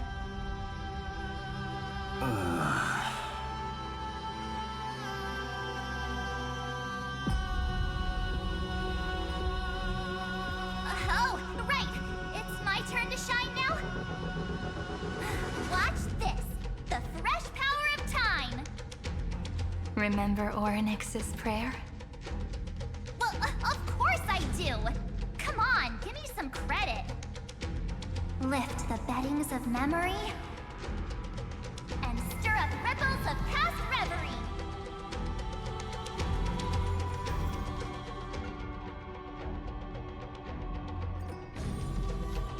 See? Way better than that one, right? You'd be even more impressive if you could recite the prayer correctly. But beddings of memory does catch your attention. But at least it still rhymes.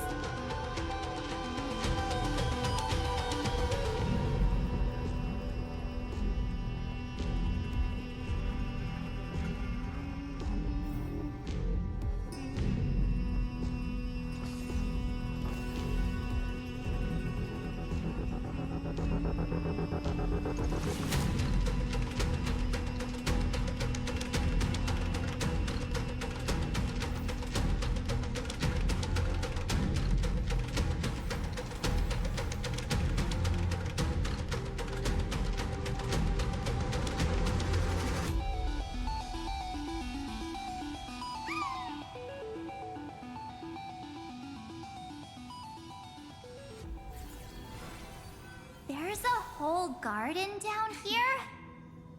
Incredible. Our story The energy in the Earth's veins here is... it's completely different. This is the sweet dream Lady Cypher wove for him. A peaceful, gentle new world.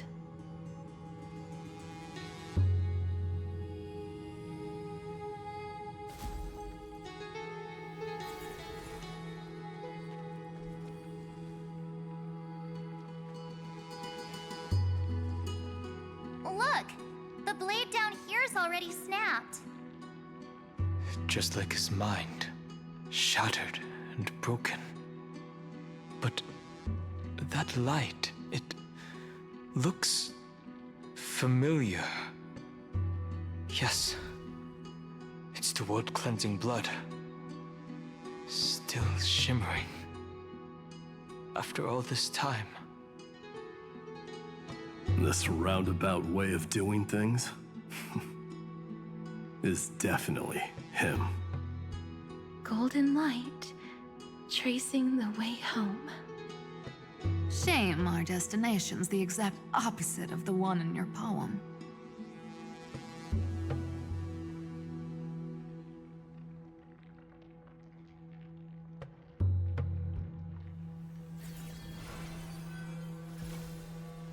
Da, da, da, da, da.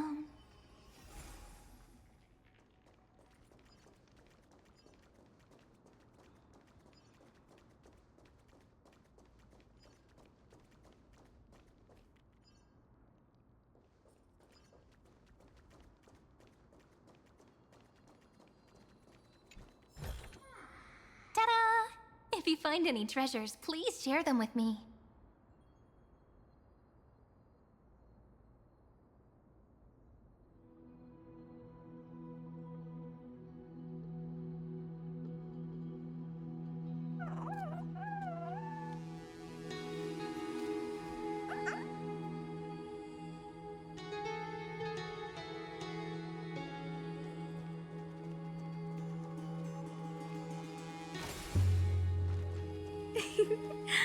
All the pink lights have finally come together.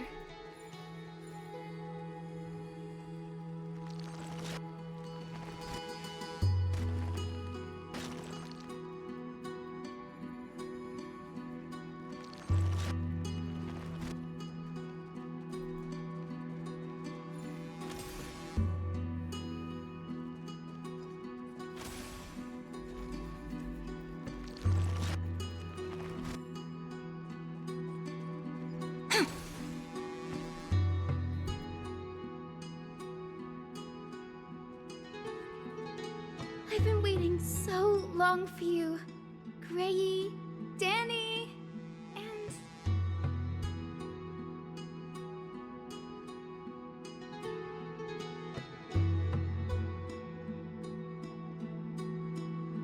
Huh? Marchie? I think I prefer Sevi.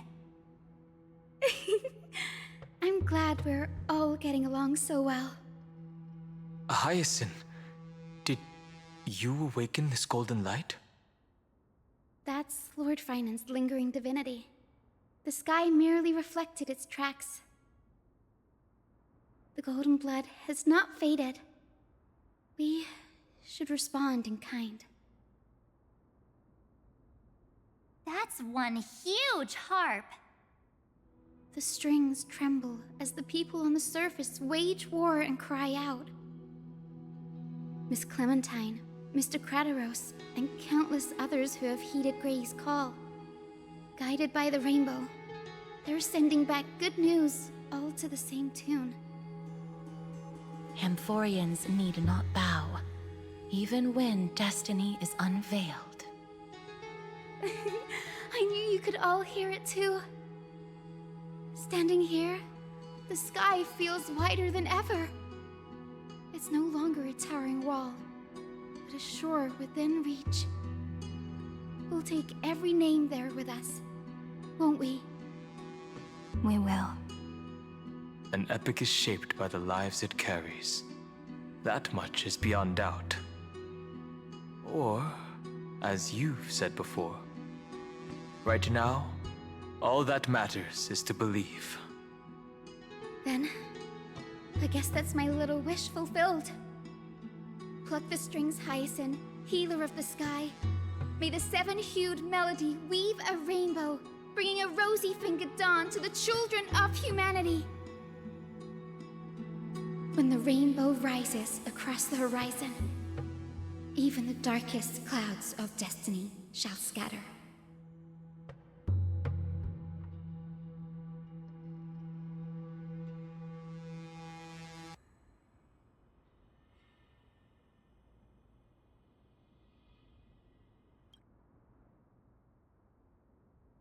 Finan, can you hear me?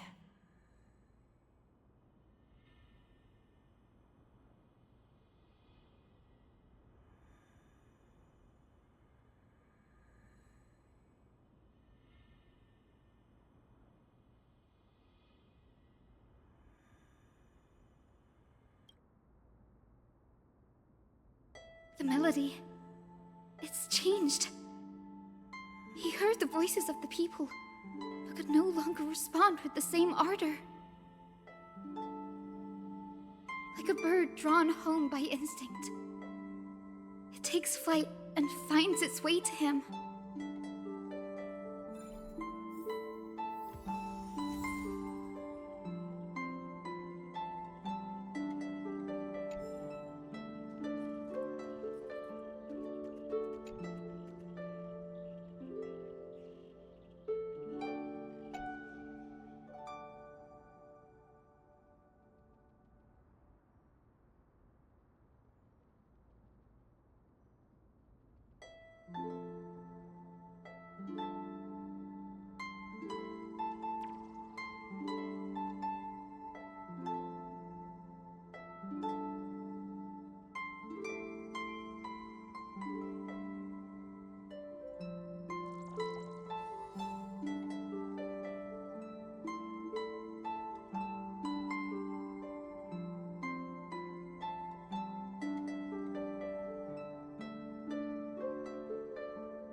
Ta-da!